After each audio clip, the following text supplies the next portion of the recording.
নাগরিক পার্টির আমাদের ইশতেহার এটা 12টা চ্যাপ্টারে ভাগ করা, এবং 12টা চ্যাপ্টারে অনেকগুলো বিষয় উঠে এসেছে। এর মধ্যে আমরা 36টা প্রায়োরিটি আইটেমকে আলাদা করে আমরা 36 দফা হিসেবে বলেছি। তো 12 চ্যাপ্টারের মধ্যে একটা চ্যাপ্টার ছিল যে রাষ্ট্রের সংস্কার। আমরা বলেছি যে রাষ্ট্রের মানবিকীকরণ, এখন এটা একটা বড় অংশ হচ্ছে গত ফ্যাসিবাদী আমলের যেসব মানবতাবিরোধী অপরাধ ঘটেছে তার বিচার, এবং এই বিচারের প্রক্রিয়া অলরেডি চলতেছে অন্তর্বর্তী সরকার আমলে, এবং এটা আমরা সম্পূর্ণ করতে চাই। এটা আমাদের একটা কমিটমেন্ট। সেটা আরেকটি ইম্পর্টেন্ট কমিটমেন্ট হচ্ছে ট্রুথ অ্যান্ড রিকনসিলিয়েশন কমিশন করা, যেটা আমি মনে করি অন্তর্বর্তী সরকারেরই শুরু করা দরকার ছিল, নানা কারণে হয় নাই, কিন্তু এটা হচ্ছে আমাদের একটা কমিটমেন্ট। এবং এই কমিটমেন্ট হচ্ছে জামাতে ইসলামী এবং বিএনপি তারা হচ্ছে একই কমিটমেন্ট দিয়েছে। তারা বলছে ট্রুথ অ্যান্ড হিলিং কমিশন, মানে একই কথা।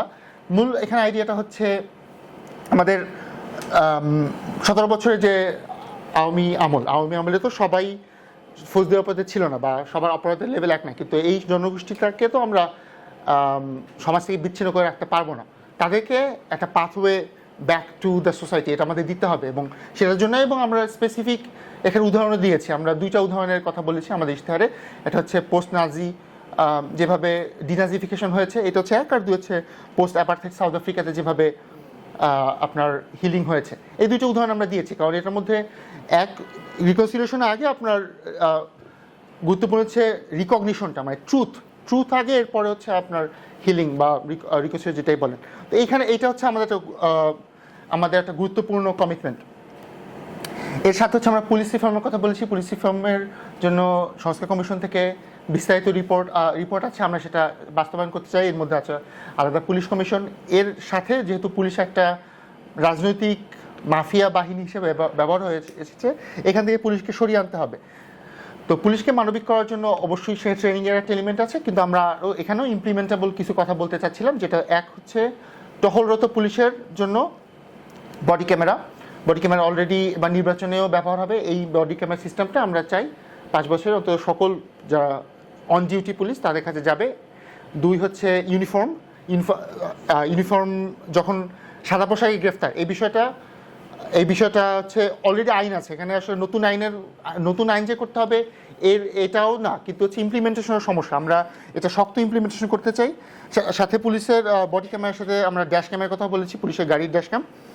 এর সাথে আমাদের আরও কয়েকটা এখানে শক্ত অবস্থান আছে, এটা হচ্ছে র্যাব বিলুপ্ত করার ব্যাপারে অনেক কথা হয়েছে। অনেক পার্টি বিভিন্ন সময়ে এটার সাথে নিমরাজি একটা পদক্ষেপ নিয়েছেন, কিন্তু আমরা এর আগেও আমাদের পার্টি সবসময়ই এ ব্যাপারে অ্যাডামেন্ট ছিল যে আমরা র্যাব বিলুপ্ত করতে চাই। বর্তমানে র্যাবের নতুন নামকরণ হয়েছে, কিন্তু র্যাব বিলুপ্ত করা বলতে আসলে বুঝাচ্ছি যে আর্মি, মানে যেটা আপনার ডিফেন্স ফোর্সের কোনো পার্সোনালকে আমরা সিভিলিয়ান কাজে ব্যবহার করব না। সেটা হচ্ছে যেই নামই হোক না কেন, র্যাবের নাম SIF হোক বা যাই হোক, আমরা এটা বুঝাতে চাচ্ছি যে এটা সিভিলিয়ান ফোর্স থাকবে পুলিশের মধ্যে। সেটা পুলিশের মধ্যে এলিট ফোর্স হতে পারে, বা সে সিভিলিয়ান ফোর্স হবে। দ্বিতীয়, আমরা DGFI এর ব্যাপারেও বলেছি যে DGFI যেভাবে রাজনৈতিকভাবে ব্যবহার হয়েছে, আমরা সুনির্দিষ্ট এখানে নীতিমালা করতে চাচ্ছি যেন DGFI এর বা গোয়েন্দা সংস্থা DGFI NSI সবাই গোয়েন্দা সংস্থার সুস্পষ্ট নীতিমালা থাকতে হবে, যাতে তাদের রাজনৈতিক ব্যবহারটা বন্ধ হয়। এবং বর্তমানে DGFI এবং NSI এরা সরাসরি প্রধানমন্ত্রীর দপ্তরে কানেক্টেড, তো তাদের বাজেট কত, তাদের ওয়ার্ক স্পেস কি, এটা কেউ জানে না প্রধানমন্ত্রীর দপ্তর ছাড়া। তো আমরা এখানে সংসদীয় নজরদারির কথা সুস্পষ্টভাবে বলেছি যে সংসদের যে সংসদীয় কমিটি তার আন্ডারে হতে পারে, অবশ্যই সম্পূর্ণ ডিসক্লোজার না, বাট আপনার আন্তর্জাতিক স্ট্যান্ডার্ড আছে আপনার এরকম আপনার ইন্টেলিজেন্স এজেন্সির ক্ষেত্রে, আমরা সেই স্ট্যান্ডার্ডে একটা অ্যাডিশনাল চেক নিয়ে যেতে চাই। এরপর যদি অর্থনীতির কথা বলি, অর্থনীতির ক্ষেত্রে আমরা যেটা শুরুতেই বলে শুরু করলাম যে যেটা আমরা করতে পারবো না সেটা আমরা বলতে চাইনি। যেমন আমাদের অর্থনীতির বড় একটা সমস্যা, আমরা সবাই অনেক স্পেন্ড করতে চাই, আমরা সবাই চাই শিক্ষায় 5%, স্বাস্থ্যে 5%। এটা হচ্ছে অনেক বছর ধরে আমরা জানি, অনেক রেকমেন্ডেশন আছে, কিন্তু কোনো সরকার এটা করতে পারে না। কেন পারে না? কারণ আমাদের টাকা নেই। বাংলাদেশের ট্যাক্স টু জিডিপি রেশিও হচ্ছে 6.5 থেকে 7.5%-এর মধ্যে ঘোরাফেরা করে, এখন সম্ভবত 7% মতন। এই বাজেটে এটা 9-এ যাওয়ার একটা লক্ষ্যমাত্রা আছে, মানে গত বছর বা এই অর্থ বছরের শেষে। আমি জানি না কত কার্যকর হবে, বাট ধরলাম 7। এটা হচ্ছে এশিয়া প্যাসিফিক রিজিয়নের সব থেকে কম। আপনি যদি ভারতের কথা চিন্তা করেন, ভারতের স্টেট গভর্নমেন্ট এবং ফেডারেল গভর্নমেন্ট মিলিয়ে ভারতের ট্যাক্স টু জিডিপি রেশিও হচ্ছে 18-19%-এর মতন। আপনি যদি পাকিস্তানের চিন্তা করেন, পাকিস্তানও এটা 12-13%-এর মতন। অন্যদিকে আপনি যদি OECD কান্ট্রি চিন্তা করেন, যেগুলোকে আমি উন্নত রাষ্ট্র বলি, সেখানে একটা 35-34%-এর মতো। সুতরাং আপনার সরকারের টাকা নেই, তো সরকারের যদি টাকা না থাকে, আপনি যতই প্রমিস দেন, আপনি সরকারের অর্থ রাজস্ব আয়ের উৎস দেখাতে না পারলে এটা সম্পূর্ণ ফিউচার। আপনি বলতে পারেন কিন্তু আপনি টাকাটা দিতে পারবেন না, কারণ আপনার যে বাজেট, একটা বছর বাজেট তো সীমিত। তো আমরা একটা বড় জোর দিয়েছি ট্যাক্স টু জিডিপি রেশিও বাড়ানোর জন্য। আমরা বলেছি 5 বছরে আমরা এটা 12% নিতে চাই, এটা আমাদের কমিটমেন্ট। কিন্তু এখানে অ্যাকশনের টিম কি, আমরা আমাদের ইশতেহার একটা টেবিল আমরা করেছি যে কোন পদক্ষেপের জন্য কত টাকা আমরা এক্সপেক্ট করতেছি যে ট্যাক্স রেভিনিউ বাড়বে। এটা আমাদের সুনির্দিষ্ট টেবিল দেওয়া আছে এবং টেবিলে আমরা হিসাব করে দেখিয়েছি যে এই পদক্ষেপগুলো যদি সফল হয় তাহলে আমরা 12% ট্যাক্স টু জিডিপিতে যেতে পারবো। এরপরে একইভাবে আমরা কর্মসংস্থানের যখন আমরা কমিটমেন্ট দিয়েছি, আমরা বলেছি 5 বছর আমরা দেশে 1 কোটি মানসম্পন্ন কর্মসংস্থান তৈরি করতে চাই। সেখানেও আমরা এরিয়া ভিত্তিক ব্রেকডাউন দিয়েছি যে কোন এরিয়াতে আমরা কত লক্ষ কর্মসংস্থান করতে চাই এবং তার জন্য কি কি আমাদের পরিবর্তন করা সম্ভব। তো এইখানে আমরা যে জিনিসটা মাথায় রেখেছি, আমরা বলেছি 5 বছরে 1 কোটি, 5 বছরে 1 কোটি কর্মসংস্থান মানে আমাদের অ্যানুয়াল কর্মসংস্থানের বৃদ্ধি হতে হবে 2.7%-এর কাছাকাছি। বর্তমানে অনেক বছরতেই বাংলাদেশের অ্যানুয়াল গ্রোথ হচ্ছে 2.3 সামথিং। তো এটা হচ্ছে করা সম্ভব, মানে আপনার গভর্নমেন্টের একটা স্ট্রং পদক্ষেপ নিতে হবে, বাট এটা হচ্ছে আনইমাজিনেবল না। কিন্তু আমরা দেখেছি অনেকে এই বলতে যে অনেক বড় 5-7-10% মতো বলে ফেলে, যেটা হচ্ছে আমরা করতে চাই না। কারণ আমরা যে অ্যাগেন আমরা এই ইশতেহারকে পিয়ার ডকুমেন্ট না, এটা একটা কমিটমেন্ট ডকুমেন্ট হিসেবে করতে চাই, জনগণের সামনে দিতে চেয়েছি। আর একটা বিষয়ে কথা বলতে চাচ্ছি যে স্বাস্থ্যের ক্ষেত্রে আমাদের একটা বড় প্রজেক্ট, সেটা হচ্ছে আমরা বলেছি স্পেশালাইজড হেলথ জোনের কথা। আপনারা জানেন যে প্রতি বছর একটা বড় অংশ বাংলাদেশের একটু মধ্যবিত্ত উচ্চ মধ্যবিত্তের অংশ তারা হচ্ছে বিদেশে যায় চিকিৎসার জন্য, এবং এই অর্থের আমি যদি ভুল না করে থাকি, এটা হচ্ছে বাংলাদেশের সরকারের যতখানি বাজেট আপনার স্বাস্থ্যে, তার প্রায় 60-70% পরিমাণ টাকা অ্যামাউন্টে, আমি সম্ভবত নাম্বারটা $5 বিলিয়ন, বাট এটা হচ্ছে একটা বড় সিগনিফিক্যান্ট চাঙ্ক যেটা হচ্ছে বিদেশে চলে যাচ্ছে। এটা একটা বড় অংশ হচ্ছে ভারতে, কিছু অংশ আপনার সিঙ্গাপুর এবং থাইল্যান্ডেও চলে যায়। তো এরা কেন চলে যাচ্ছে, এখানে আমরা কয়েকটা কোর সমস্যা আইডেন্টিফাই করেছি। একটা হচ্ছে ক্যান্সারের চিকিৎসা, আপনার ইনফার্টিলিটির চিকিৎসা, হার্ট ডিজিজ, এরকম যেগুলো অনেক দিন ধরে চিকিৎসা করতে হবে, এরকম কিছু চিকিৎসার জন্য একটা বড় অংশ বিদেশে চলে যায়। আমরা সেটাকে দেশে রাখার জন্য আমরা 2টা হেলথ জোনের প্রপোজ করেছি, একটা নর্থে একটা সাউথে। এবং সেখানে আবার কিন্তু আমি যদি বলি যে আমি একজন প্রফেশনাল ডাক্তার, যে 5-7 বছর ডাক্তারি পড়েছে, 10-12 বছর প্র্যাকটিস করে একজন বিশেষজ্ঞ হয়েছে, তাকে যদি আপনি বলেন যে ফরিদপুরে ভাঙায় আমার হাতে হেলথ জোন আছে, সেখানে আপনার যে চিকিৎসা করতে হবে, তার তো কোনো ইনসেন্টিভ নাই। আপনি যদি তাকে একটা লাইফস্টাইলের গ্যারান্টি ওখানে দিতে না পারেন, তার সন্তানের জন্য যদি একটা ভালো একটা স্কুল কলেজ ওখানে প্রতিষ্ঠা করতে না পারেন, তাহলে আপনি তাকে জোর করে শুধু পোস্টিং দিলে সে যাবে না। তো আমরা বলেছি এই যে হেলথ জোনটা আমরা যখন তৈরি করবো, এটা হেলথ সিটি স্টাইলে একটা দৈনন্দিন নাগরিক জীবনের সব সুবিধা সম্বলিত একটা এরিয়া তৈরি করবো এখানে, যাতে আমরা এখানে ডাক্তার এবং চিকিৎসা কর্মীদের ওখানে রাখতে পারি। এছাড়া আরেকটা বড় ডিবেট আমাদের চলে এসেছিল, এটা আমরা স্বাস্থ্যসেবার যে খরচ, এটা কোথা থেকে মেটাবো। বর্তমানে বাংলাদেশের স্বাস্থ্য সেবায় প্রাইভেট পাবলিক মিলে খরচ হচ্ছে জিডিপির প্রায় 2.3-2.4% মতন, সেখানে সরকার খরচ করে 0.7% মতন। তো এই যে বাকি খরচটা কিন্তু জনগণের পকেটে, মানে প্রাইভেট স্পেন্ডিং। তো আমরা বলেছি আমরা 5 বছরে ওইখানে পৌঁছাতে চাই, যে 5 বছরে রাষ্ট্র মোটামুটি আপনার সব হেলথ কেয়ারের খরচটা দিবে। বাট এটার জন্য আমরা যে মডেলটা প্রস্তাব করছি সেটা হচ্ছে ন্যাশনাল হেলথ ইন্স্যুরেন্স মডেল।